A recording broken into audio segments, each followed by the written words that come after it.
Ryan Hunt is an astrologer and guide with expertise in Hellenistic and evolutionary astrology. His journey begins with a mystical lunar eclipse in 1983. Oh, I'd love to hear more about that sometime, igniting a lifelong passion for celestial wisdom. He has completed extensive training with Nightlight, Rasa Lila, Kepler, Astrology University, and NORWAC, including horary, traditional divination, and astro-cartography practices. While integrating influences from Jungian and Chiron-focused perspectives, Ryan is also a member of SFAS, NCGR, and ISAR, contributing to the advancement of astrological education.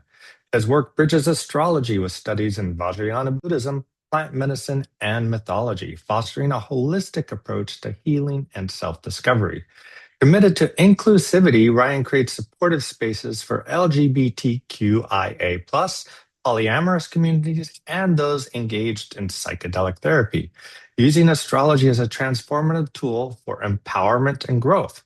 You can learn more at www.ryan-hunt.com, and we will put that in the chat if you want to link to it. So without further ado, Ryan, welcome to the Open Mercury Hour, and we are looking forward to your presentation today. Excellent. Thank you. It's good to be here. Just checking to make sure my audio is still working.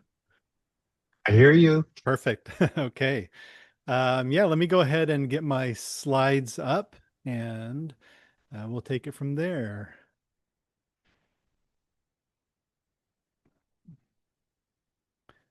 Okay, let me just get my pointer here. Yeah, so good morning, at least here in California, wherever I saw that there's a lot of people from all over the world. So good day or good evening, wherever you happen to be. Today we'll be talking about queering astrology and discussing horary in non-monogamous relationships and queer relationships. Horary is one of the schools or techniques of astrology to answer questions, and we'll be talking a little bit more about that. We'll also be touching on some themes of bondage and dominance and kink and different things like that. Nothing really graphic, but I do want to just check in with everybody. Hopefully the advertising, let everybody know what we'll be talking about and everybody's cool with that. But just take care of your own self and your own energy if things become, if you start feeling energy in yourself that needs to be taken care of, please just do whatever you need to take care of yourself. I'm not going to dive into this slide. Dorje did a great job of that. This is the same information there. I will say that, in terms of my own personal background, I am polyamorous, queer gendered, and I'm part of the larger community here in the East Bay. And so a lot of the things that we'll be talking about today are coming from my personal experience with my community, friends, and clients that come from the Bay Area and beyond that are coming from those communities. Let's see. Also, I do want to say that normally when I deliver this content, it often takes about 4 hours to deliver everything that I have, and I've really pared it down into the 60 minutes. If, people want to hear more about the history and the background and techniques and work through other charts and questions, just drop me a line on my email here. Let me move to the next slide. It has some ways to contact me. Here's my email and some of my social media handles. Just get in touch with me. And if there's enough people, I'd be happy to create a larger, 3-4 part series or even a longer workshop where we can dive into these topics a little bit more expansively. So feel free to just drop me a note. And if there's, like I said, if there's enough interest, we can get that scheduled. So this presentation primarily draws from traditional sources within the framework of traditional astrology as I was taught it. However, there are places where I diverge from the tradition, which is more unorthodox views, and I'll try to call those out when I see those or if I'm remembering, but just be aware that, I've studied horary, I think 3 or 4 years with Adam Ellenboss at Nightlight Astrology, with Anne Orderly in workshops, with Wade Caves in some workshops. And so I do root what I'm doing in a traditional practice, but I am bringing in some of my own personal experience and practice experience. And so just kind of like want to make that clear, that some of the things that I'm going to be talking about, you won't find in textbooks or things. And I'll try to identify those things as we go along. So today we're going to be covering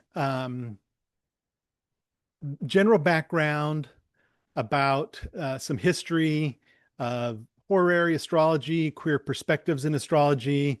Then we'll be diving into some terms around polyamory and non-monogamy, some kinky and queer terms around those things. And then we'll be diving into the horary itself, talking about the placement and identification of some of the topics. And then we'll be looking at how to identify some signifiers. There will be one chart example at the end, and that's just because of the amount of time. I didn't have time to put in a lot of chart examples, but we'll be getting to one chart example at the end and working through how the signifiers match up for the question that I've got there. And that question did come directly from my practice, so it's a real live and fresh question. Let's go on to the next slide here. So horary, if you're not familiar with it, is a particularly rule-bound branch of astrology, like electional astrology or one of these other very technical kinds of branches of astrology, where different conditions for the planets and their placements in the chart work towards creating a technique for judging something about the question that is being analyzed. And this often historically has been around marriages, whether military operations, whether the king is going to keep his throne, and whether a ship is going to return from sea or things like this. But nobody in the traditional texts talks about things like what is a metamour and how to find the metamour in the chart. And I have come to believe that the technique and the tradition holds enough space to integrate these things, but they just hasn't been delineated or talked about through the historical texts. And we're talking about things like polycules, where there is a group of people in relationship with each other, metamours, which are people in your relationship sphere, and we'll talk a little bit more about those later. Power exchange, when we're talking about BDSM, and all of it, all those kinds of things we'll be touching on there. So I'm going to try to go fast enough to get through all the slides, but I don't want to go too fast that I'm speaking and people can't understand what I'm saying. So if I am going too fast, just like maybe put in the chat. I'm not going to be able to monitor, but if I need to slow down or something, Dorje, just break in and let me know. Otherwise, I'm going to try to make sure that we get to all the slides so that we hopefully have a little bit of time for some Q&A at the end. Traditional astrology, with its deep roots in historical cultures, often mirrors the social norms and power structures of the times and the places from where it emerged from. And astrology and astrologers have often been connected with power structures. Whoever was in power, the king, the emperor, the warlord, the leader. And this has been traditionally throughout time, and we even see that in modern days. There's a lot of leadership in the world, whether they're the presidents or whatnot of countries or kings, or just large powerful corporate executives. A lot of people are using astrology, even if they don't publicly announce it. That's still pretty connected to power structures, even in modern days.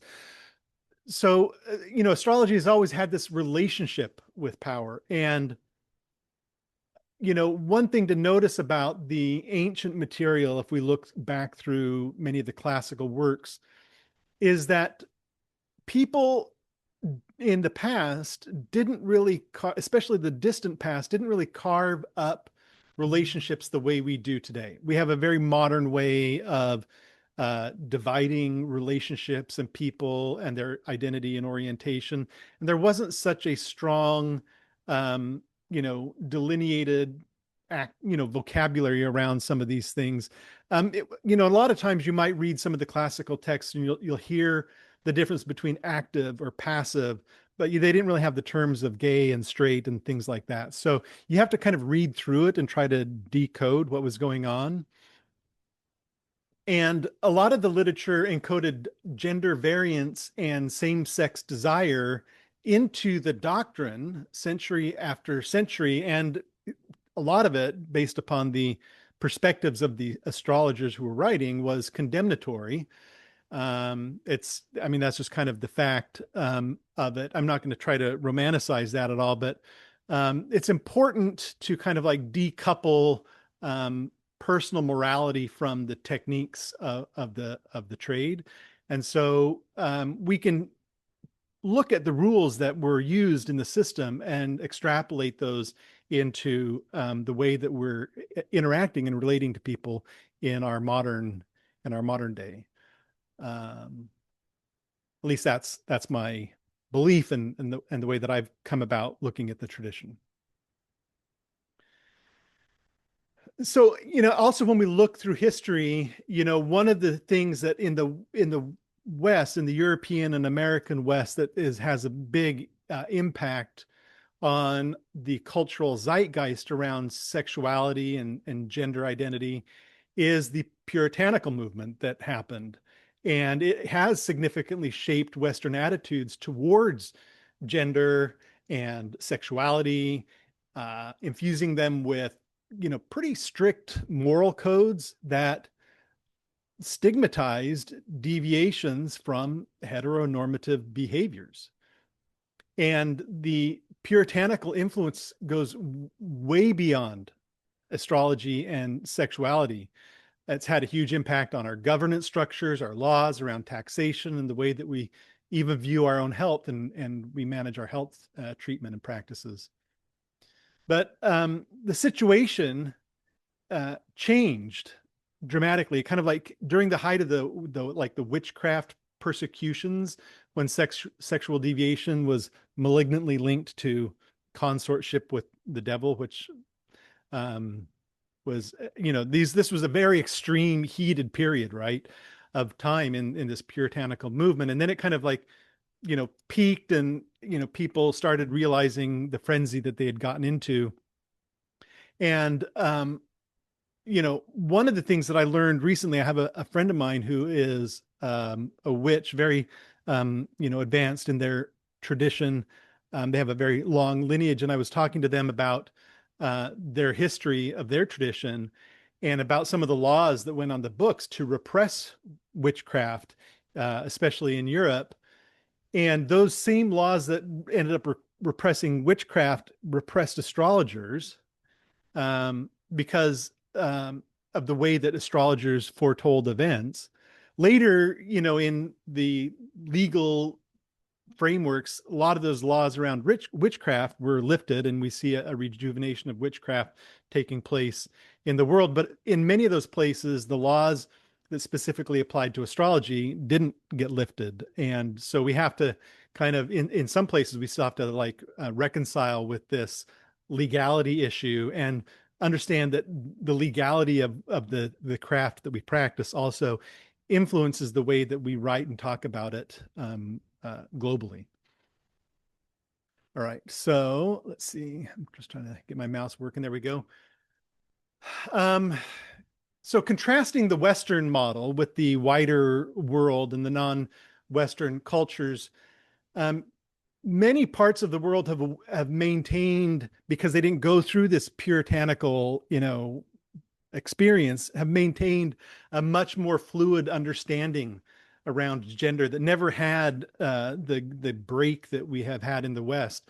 Cultures around the world, from Native American to spirit people to the Hijras of South Asia and the Fa'afine in Samoa or the Mahu of Hawaii.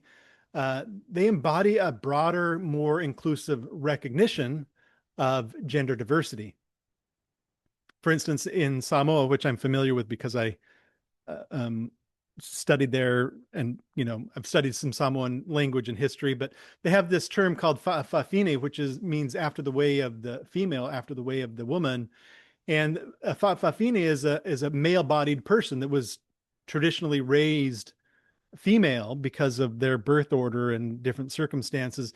But this just points to, culturally embedded ways of working with gender, which are very radically outside the Western mindset, at least the modern Western mindset that we're starting to overturn and change. But we do have this kind of legacy of the puritanical movement that we're working through. In ancient Mesopotamia, the priests and priestesses of the goddess Inanna were often bisexual and transgender. And in the Phrygian goddess Sibyl, they included transgender clergy known as Gali as part of their priest class. And these were really sacred roles. They were revered by, all people and respected. And so gender diversity, it's not like a modern invention. We are kind of like in the West, we are having to reclaim a lot of what we have lost, but it's not a modern invention. It has very broad global, threads throughout the world. And so when somebody, asks about whether queer astrology is traditional, I kind of want to ask, traditional to when, because there was a period in the West when, there was a break with it. But, for most of the rest of the world throughout history, astrology was just connected with the culture, and culture had very different ways of looking at gender and sexuality. And, as I mentioned, the recovery is already happening, at least in the modern West. Astrology has gained popularity among the LGBTQIA plus community, with many queer individuals finding resonance, connection with its concepts and symbolism, because it has provided alternative ways of seeing themselves and being witnessed when traditional institutions have shunned them. And, I think it's good to kind of like think about that word witnessed, when we think about being witnessed, right? When the institutions that are supposed to see you decline or fail to see you, and you go through this process of looking and finding a mirror somewhere else. And astrology has been that mirror for a lot of us. And in recent years, there's been a real resurgence in queer and queer-oriented or queer-themed astrology. And astrologers like Chani Nicholas have gained significant followings by weaving feminism and queer identity into the practice. Queer astrology challenges the cis heteronormativity that pushes the exploration of astrology beyond the gender concepts that has been burdened with over the last couple hundred years. So the mystical side of the craft is getting queered or re-queered beautifully. And what I'm working on with the horary is the technical side, dealing with the rules, the houses, and the significators. And that's what we'll be touching on as we go along. So that's really just a very compressed historical or cultural view of things. And now I want to talk a little bit about some of the terms I'll be talking about non-monogamous terms, queer terms, and then we'll moving into the horary side of things. And it's important. I think the terminology is important because in horary, you look for the significators of the chart based upon how the question is phrased and what the question is intending. And so having terms that can break down the question into very granular ways of seeing things allows us to then apply the terminology to the chart and, read through the chart that way. So hopefully on the screen, you see a very complicated Venn diagram. And you may not recognize it as a Venn diagram because of its complexity. Often when we're discussing Venn diagrams, we see like 2 or 3 or 4 bubbles, maybe 6. But this is a very complex Venn diagram. It's been updated now. So this is actually a little bit old, but there's an even more updated version of this. You can easily find the updated version of this just by searching on Google or your favorite search engine for non-monogamy Venn diagram. And you can pull up and blow it up and look at all the terms and whatnot. And I want to just kind of talk a little bit about some of the terms on this chart. I'm not going to go through every single one of them. That would take way more than the hour that we've got. But it is important if you fall into this category yourself, if you are non-monogamous or queer or kinky or things, it's good to know the terms for yourself. But also we have clients that come to us and are in these kinds of relationships. And it's important for us to understand the terminology that these people are self-identifying with. So it's good to stay up on the terminology for that reason. And so when we look at open relationships, again, everything on this Venn diagram is considered non-monogamy without any kind of moral attribution to it.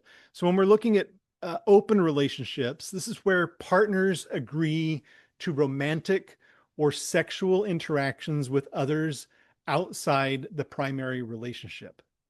And so when we're talking about this relationship structure, we're talking about a monogamous relationship, typically, that has 2 partners, and the partners have this agreement to allow them to open up or to see other people romantically or sexually. Polyamorous relationships are a type of open relationships which involve having multiple romantic or sexual relationships with the consent and knowledge of all parties involved in such a way that, even if not everybody is fully interacting with each other, there is a larger network of loving and kindness in everybody because everybody tends to know about each other, know who they are, and things like that. So, as part of that, both open and polyamorous relationships are based on consent and knowledge, and these fall into the ethical non-monogamy category. There is what people call non-ethical non-monogamy. These are terms that, depending upon your own framework, you might have aversion or acceptance towards, but these are just terms that are out there: ethical non-monogamy and non-ethical non-monogamy. You'll see on there the bubble for cheating. Cheating is a form of non-monogamy, and it doesn't fall into the category of the side of ethical non-monogamy, but it's definitely one of the most common forms of non-monogamy that's practiced throughout time. What we really have is this larger expansion of all these other different styles of non-monogamy that is becoming more and more prevalent. Then we have solo poly, and solo poly is for individuals who prioritize their autonomy and their independence, and they often don't have a nesting partner, or they're not married, or they're not cohabitating with people, and they act as an individual agent to develop relationships autonomously, one-on-one, without creating polycules or things like that. Polyfidelity is where multiple partners are involved, but the group is exclusive within itself. So this would be like if there was 3 or 4 or 5 people. I know some groups, polyfidelity groups, that go up to 50 people. And these are where they have multiple partners, but they are committed to only interacting within the group. Then there's relationship anarchy, which emphasizes autonomy and agent and drops the hierarchy entirely.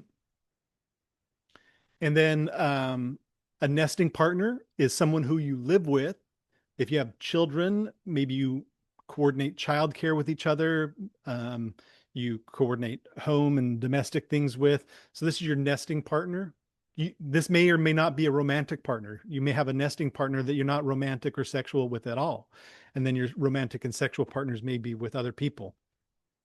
Then there's like logistical agreements, like don't ask, don't tell, or the 100-mile rule. These are where, people give permission, but just they never want to talk about it, right? That's the don't ask, don't tell. Don't tell me about it. Don't talk about it. I want to know. Just keep it outside of our relationship and we're fine. The 100-mile rule is, you can do whatever you want if you're traveling away for work or whatnot. And as long as you're not within 100 miles of our home, then that's fine. So there's these different kinds of logistical agreements that also exist. And, you just never know what works for people. Everybody develops their own rhythm and their own, needs and, working within a relationship dynamic. If you're an Aquarius sun with an Aquarius moon, if you're a chart native with that configuration, partners with those same kind of configurations, maybe a triple Aquarius, maybe the don't ask, don't tell works great for them, right? But there's all kinds of charts and all kinds of relationships and all kinds of partners. And as we have clients that come in to see us, it's really important to be respectful of these things and non-judgmental, even if you're coming from a place where you're not actively part of that community. It's good to be respectful of it and understand what those people are going through and interacting with. Okay, so now here's some queer terms. The term queer itself, trans, non-binary, asexual, aromantic, bi, pan, queer gender. I mean, really, there are so many terms. I mean, it's good to do some deeper research and go through each of these terms to understand them, because each one of them does come with their own kind of perspective and the way that they view the world. For instance, pan is a term that is usually describing something that's all inclusive, pansexual or pangender. And then we have bi, which is a word and a term that stays within the binary spectrum and moves between it. But for example, I do know people who identify as bi in their way that they identify cognitively, in the way they think about themselves, and yet their behavior is behavior of being a pansexual or a pangender person. So you kind of have to understand what's going on with a person within their own identity structure and within their relationship structures, because the terms, people may use different terms, but then you can sometimes combine the way that those terms work to really understand the dynamics of the relationship and the person that is coming in for the question. For instance, like two-spirit is a term used by some indigenous North American cultures for a person who embodies characteristics of both male and female genders. And, sometimes people equate this to non-binary, but actually the modern way of looking at non-binariness is slightly different from the way that it's viewed for two-spirit. So, it's just really good to kind of get familiar with these terms. And if somebody's coming in for a question that falls into these categories, maybe just do a little bit of extra research on those terms if you're not personally familiar with them. On the kink side, when we're looking at BDSM play, this is the consensual keyword, the consensual exploration of bondage, discipline, dominance, and submission. BDSM is very non-monogamously oriented in its practice, just by the very nature of how it's often engaged in. We have the big D, little s dynamic. You'll see that annotation, the way that it's written is a large D with a slash and a little s. And this is indicating dominance and submission. The big D is the dominant and the small s is the submissive. And this is talking about a play dynamic within a role in a relationship where power exchange is explored and this consensual, surrendering of authority and the dynamics that go with that. And in those kinds of relationships, trust has to run both directions, which people that are outside the BDSM space might not see the bidirectional trust that has to take place, but I promise you, it does take bidirectional trust in those relationships. Another example, again, this is just coming from my practice of people that have come to me, and talked about collaring and asked questions about collaring. And collaring is a formal commitment in the BDSM world, and sometimes it's as significant or as serious as like an engagement might be in a monogamous heteronormative relationship where you're getting engaged and giving a ring. The collaring of somebody, which is a collar that goes around the neck, is a really formal commitment in that same way, oftentimes. Let's see. I'm going to try to, I think I'm going to have to speed up here a little bit. So again, if I'm speaking too fast, just break in and let me know. So horary astrology is a branch of astrology that interprets the positions of the planets and stars and the other celestial bodies at the moment a specific question is asked, providing insights and answers based on the astrological principles and symbolism that are laid out in the tradition. You have a question, you have a moment in time, you get a chart, and then you get the answer. And so we're casting the chart for a question. The question itself gets the birth chart. It's a birth chart for the question. And the chart is really meant to be cast when the astrologer understands the question. Often this is like right when the question is asked, like the question is asked, it's a simple question, the astrologer understands it. Sometimes questions are complex. And, if you're doing a horary reading for somebody with a complex question, it may take a while to actually understand the question. Or it might take a while for the client to actually figure out what it is that they're really trying to ask. And an example of that is I had a friend call me up once for horary, and he thought it was an easy question. He's like, I've got this question. I want you to answer it for me. I'm okay, let's try it. Let's walk through it. And so he gave me the question and I'm like, well, okay, does this mean this or does that mean that? And we ended up talking for almost an hour, getting clarity because he hadn't really thought about all the implications of the question. And so it wasn't until the end of the hour that I cast the chart. And so that's when the chart was cast and the reading was able to take place at the end and, look for the question. And that was important because all that time preparing up to the moment of the question was building up and creating the question for the birth moment of that question. And as a result, the ascendant had shifted signs. And so we had a different sign ascendant by the end of it than if I just cast the chart for the beginning of it. So, oftentimes it's when the question is immediately asked, and sometimes we have to make sure that we're truly understanding the question before we cast the chart. And that's kind of like, as the astrologer, it's kind of like up to you and your practice to be able to understand when that is. I know people that when they do horary over email, people email the questions, they take the timestamp from the email. That's how Adam Ellenboss does it, and he teaches his students to do that way when they're doing email horary. But sometimes you get that the question over email and you still have to go back and forth on email. And then it's really when you finally get the final understanding of the question, that's the timestamp you would take. So you kind of just have to get your rhythm and your routine down. And the main thing is really being consistent as you work with the chart as a divinatory tool to work through these questions. All right. Okay. So here on this slide, I'm trying to depict a cisgendered, heteronormative, monogamous relationship. So you'll see the two people on the chart, the couple at the top, there's a man and a woman. And, so how do we identify the signifiers in the chart? The querent is a term that we use for the person who's asking a question. It's who's asking the query, the question. So that's called the querent.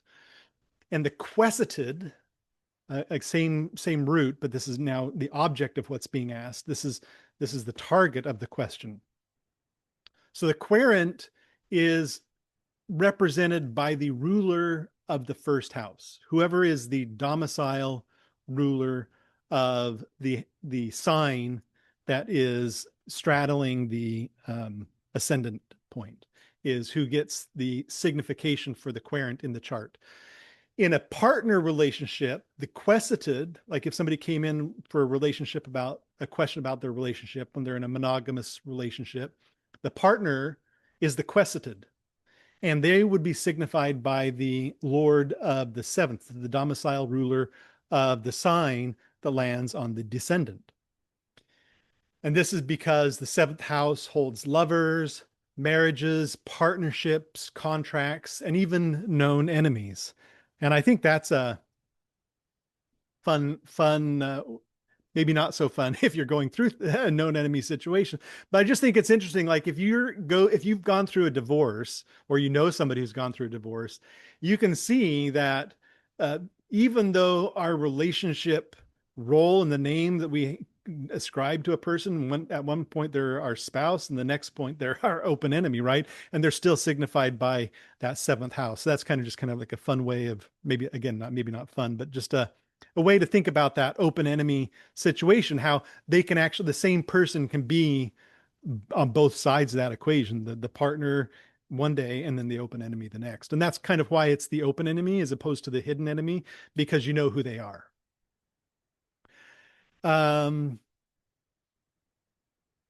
Yeah, so the tradition in this situation of this cisgendered heteronormous monogamous relationship, the tradition, if you look through some of the books, especially Frawley's textbook, which is one of the textbooks that I probably read 7 or 8 times, it's been one of the textbooks that I've primarily used. Frawley gives that unwanted person to Saturn, the third wheel. Like if you say, is my partner having an affair, or the person that they would be having an affair with becomes Saturn. And that's the signifier for that unwanted person. Right. And so it's a pretty tidy package. It's a pretty tidy system. You've got this, monogamous relationship, 2 partners, and then, whoever the third wheel is to that, or the unwanted person, gets Saturn. Now, on the next slide here, we open things up. And this represents, we see a much larger network of relationships. And in non-monogamous relationships, we get, there's a lot of diversity. And this, even though there's a lot of like little pictures on here, people that are representing different relationships, this is not uncommon. If you haven't had clients yet that come to you that are non-monogamous, this kind of relationship structure for anybody who's been practicing non-monogamy for more than a few months or a couple of years could end up having very complex relationships like this. And so I'm just going to try to highlight some of them and explain some of them for people that might not be as familiar with these relationship structures. I want to take that top relationship. You'll see that it indicates a married couple. They're, cis monogamous, kind of orientation. Then we are going to break that out into the non-monogamy paradigm and the queer paradigm. And on the side with the man, you can see a line being drawn to another man. So the couple is married. It's a man-woman relationship, but they each have lovers or playmates that are of the same gender. Right. So this is moving into, a bisexual kind of experience. And then those lovers or playmates also have other lovers. They're nesting partners. So they live together. It's not indicating whether they're romantic or sexual with each other, but they're nesting partners, and they have a tight love bond relationship with each other.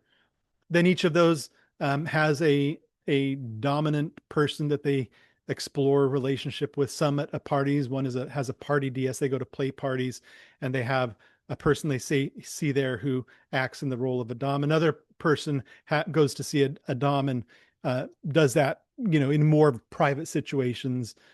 And then there's this triad over here on the other side. And this triad are people that are in a relationship with each other. You could call this a polycule. They could have polyfidelity with each other, except that all 3 of them are actively dating this other person. So, the polycule itself can engage in dating with another person.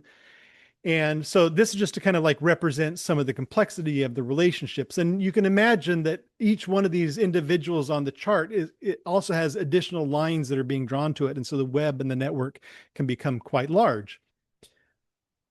For the purposes of one of the parts that we're going to be talking about for this discussion, we're going to be focusing on the role of the metamour. And the metamour is the person who is the lover of your lover, the partner of your partner. So if you're married and you have an open relationship and your spouse has a lover, the lover of your spouse is your metamour. And that's a pretty straightforward way to see that. But metamour is a very expansive term, and it includes people that aren't in a legally married contractual relationship. So you could have a lover and that lover has another lover. There's no contractual marriage or relationship structure between them. And yet those sort of diagonal relationships would still be called metamours. And so on this slide, all the blue dotted lines are trying to identify who the metamours of different people are. So you take the man on the top, and the blue line is drawn to this woman on the right side.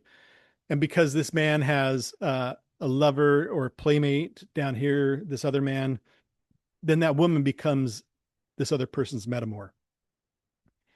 So I'm not going to go through every single one on here, but you can just see the blue dotted lines are intended to delineate those.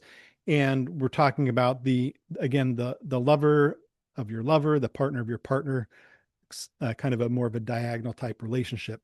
And then these circles, I talked about the dom that people were having. These circles represent where the big D little s relationships are on this slide as well. So this is showing you how those connect in. And depending upon how the relationship is organized in those dominant submissive relationships and the way that the power exchange is contracted, they may call themselves metamours of the other person's partner or not. The dom or the sub may have a public relationship or may be completely private. So those are all negotiated within the power dynamic and the exchange that takes place in those relationships. So then how does judgment work? How do you actually work through judging a chart? You look at the condition of the signifiers. The planets are the signifiers, the rulers of the house that contain the topics that are being inquired about. And you look at whether they're in exaltation, fall, detriment, domicile. You look at their essential dignity, which is the dignity of a planet based upon its own inherent native location within the zodiac. And then the accidental dignity is how a planet lands in the chart because of the ascendant and the other conditions during a day when the chart is cast. So in plain term, it's really thinking about how each planet is doing, how healthy it is, where it stands in the chart. And then we look at their aspects, whether it's sextile, square, trine, opposition, conjunction. I only use the traditional aspects in horary. That's my practice. So, you might have a different practice there. But whether the aspect is applying or separating is important as well, because if the planet is applying, if one of the signifiers is applying to the other signifier, then we're talking about something that's beginning or a conversation that's starting to happen. If it's separating, it might be indicating something that's finishing or concluding or just about to end. Then we have receptions, like mutual reception, one-way reception, whether they're ill-disposed toward each other. The reception is like how a planet welcomes another planet into its territory. And then we have the house placement, where it falls in the chart based on the ascendant and where the ascendant lands at the moment the chart is cast. So we're looking at, I break it down into four components, four categories of the condition, the aspects, the receptions, and the placement in the chart. And we can combine all those things to eventually make the determination. So in that traditional horary system of a cisgendered heteronormative monogamous relationship, we try to give it a question that it can't really handle, then we need to find a way to figure that out. And so the question that we're talking about in this presentation, again, this is one that I have received it's a common question that I've received multiple times from clients. And that is, will opening up our relationship to include another partner enhance our emotional connection? And this certain variations of this question are pretty common for people that are thinking about opening up their relationship. People that have already have open relationships, you're going to have other kinds of questions that are going to be related to, the complex relationship structure. But this is a pretty common one. People that are starting non-monogamy or considering it have a lot of questions about it. So it's common for them to ask around and ask questions about it. It's an honest, a beautiful, vulnerable question. And, so we can take that question and try to put it into the chart. And traditionally, we would give the querent, whoever is asking that question, one partner would come to the astrologer and ask that question. They get the first house and the partner gets the seventh house. But then where do we see, how do we determine the health of this? How do we figure out whether this is going to be good for the relationship?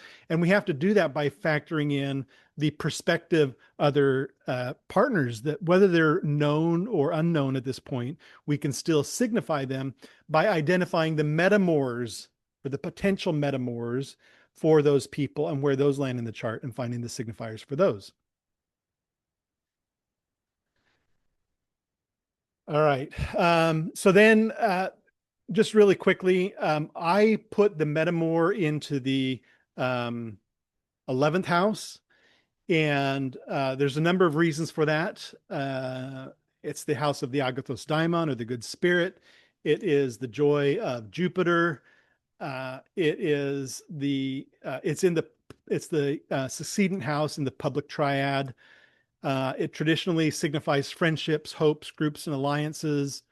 And, I also put the concept of compersion here. Compersion is the experience of having joy in your partner's, engagement with another person sexually or romantically. So if you have your partner is out dating and having a good time, getting it on with somebody else, that compersion it's the opposite of jealousy. It's how you feel positively towards somebody. And I also place the emotional experience of compersion in the 11th house as well. Now, the submissive, I tie that to the 6th house when we're looking at a relationship dynamic. So the relationship triad, the triad of the other is the 8th house, the 7th house, and the 6th house. And so if we know the partner is the 7th house, then we have to look at where the dom lives and where the submissive lives in that triad. And I assign it to the 6th house because the 6th house is the cadent house to the 7th. And it is the joy of Mars. It's known as the Mala Fortuna. And it's the house that is often associated with subordinates, employees, contractors, small animals, servants, and so forth. Individuals who are bound by contracts, laws, or obligations to serve or be subordinate to another person. The 6th house describes who serves within a dynamic. Now, I know in psychological astrology, there are different significations for the 6th house, and we're not talking about that. I'm actually, relying on the traditional significations that are going on there in that 6th house in order to be able to understand how to identify the signifiers for the question. Yeah, let's, I think we're running out of time, so I'm just gonna, I think that's pretty clear. The 8th house is where I'm assigning the dominant. And for a couple of reasons, one, the 8th house is the house of the resources of your partner, but this also often includes your in-laws. It includes inheritance that comes from another. It includes debts to other people. So we're talking about other people or other things and circumstances that have a type of power over us.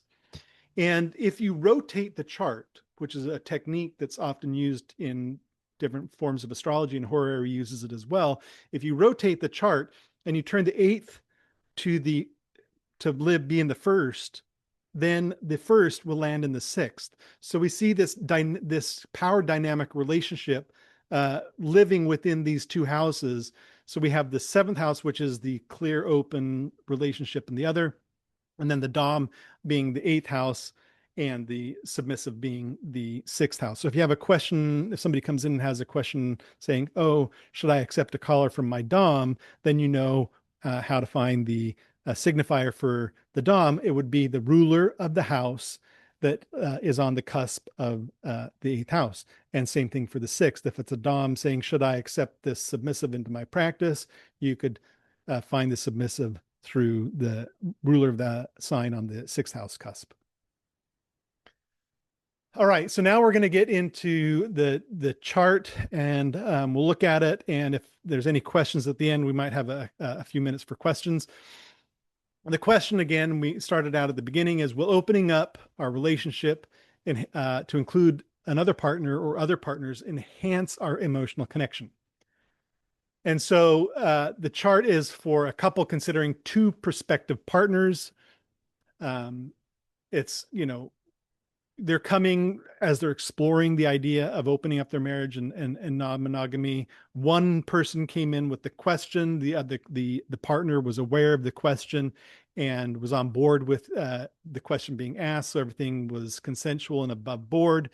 And so we have the two partners and two prospective metamours and four people we can put into the chart. So here's the chart that we're going to look at, and this is the chart that I actually cast for the moment. And we can look at the assignments here. We have the querent in this chart takes Saturn. The partner takes the moon. And the two prospective metamours, because of the 11th house placement for the querent and the turned 11th, which is actually the 5th house for the partner. So we can see those on the, I don't think I can draw, my pointer's not showing on the slide. Hopefully you see Mars and Venus are circled together in the big circle up at the top, and then the two we have Saturn and the moon circled down below. So first we look at the aspects between the couple signifiers and the metamours significators. There's nothing forming. There's no aspects forming. There's no applying aspects. So there's no conversation beginning. The connection for this question hopes for is not showing up in the geometry. The second condition, Saturn and the moon, the couple are co-present in the same sign, but neither planet has dignity where it stands, and the two people side by side seem to be a little bit depleted. Neither's on their home ground. Maybe you can experience that in the relationships you've been in, kind of tired of the relationship, and, you're still close and connected, but there's an exhaustion that's taking place. The metamour signifiers in this chart are about to change signs. So circumstances around those two people, and again, these might be people that are known or unknown. These just could be hypothetical metamours. We're using them to signify the opening up of the relationship. But the circumstances around the metamour signifiers are about to change. And the couple is together but running low, and change is already arriving from the outside.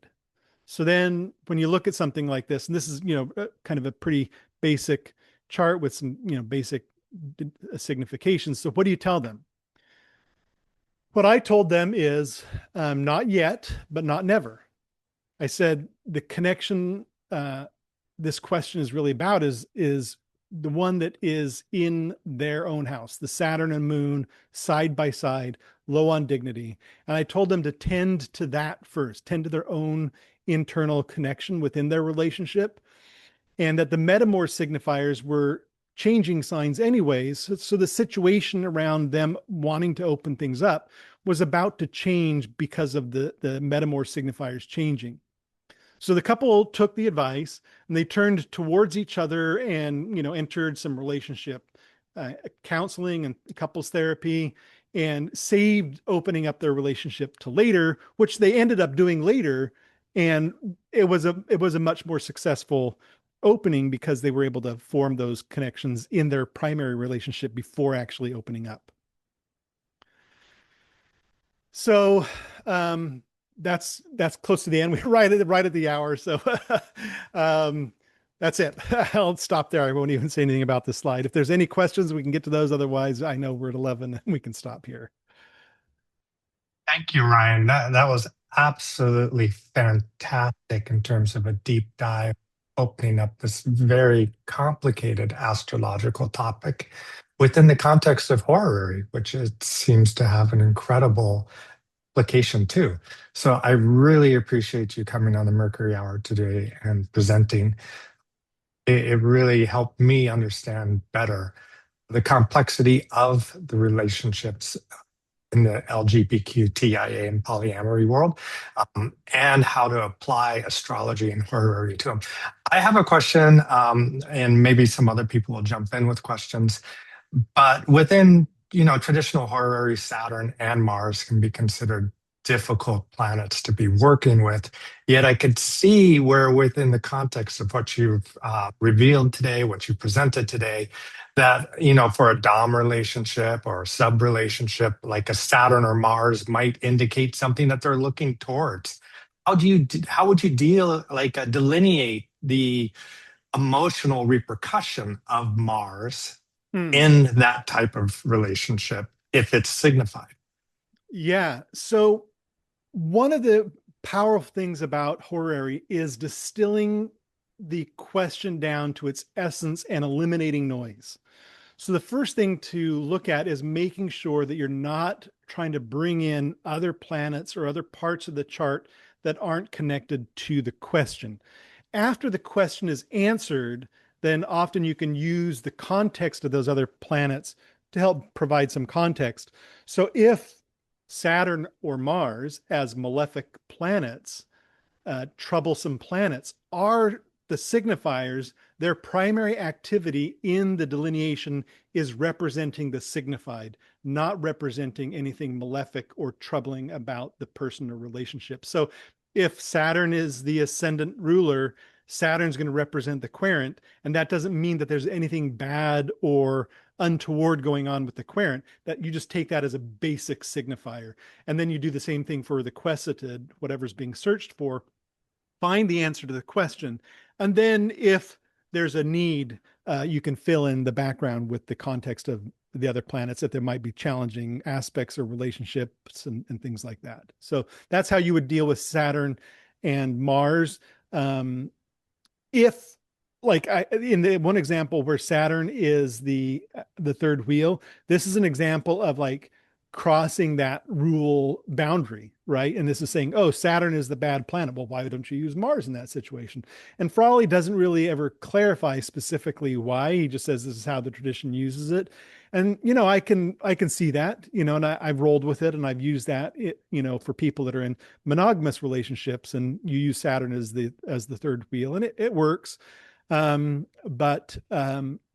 Yeah, normally what you want to do is look for the signifiers themselves and how they connect. And occasionally you'll use, I didn't get into it in here, and I do that in the larger presentation, but talking about how Venus and the sun can be used for gendered people and how to bring those planets in.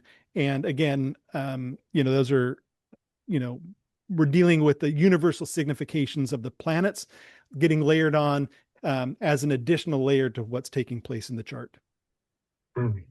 Perfect. Thank you very much. No further questions have come in, but if anybody has questions, well, here's where you can contact Ryan Hunt at hello@ryan-hunt.com. Also his website, www.ryan.com. His social media, he is very active on social media, and his writings are impeccable and absolutely wonderful, completely worth a follow. Thank you, Ryan, for coming on. And thank you, everybody who showed up, for coming to the Mercury Hour and listening to this illuminating discussion with Ryan Hunt on horary for polyamory and the LGBTQIA plus community.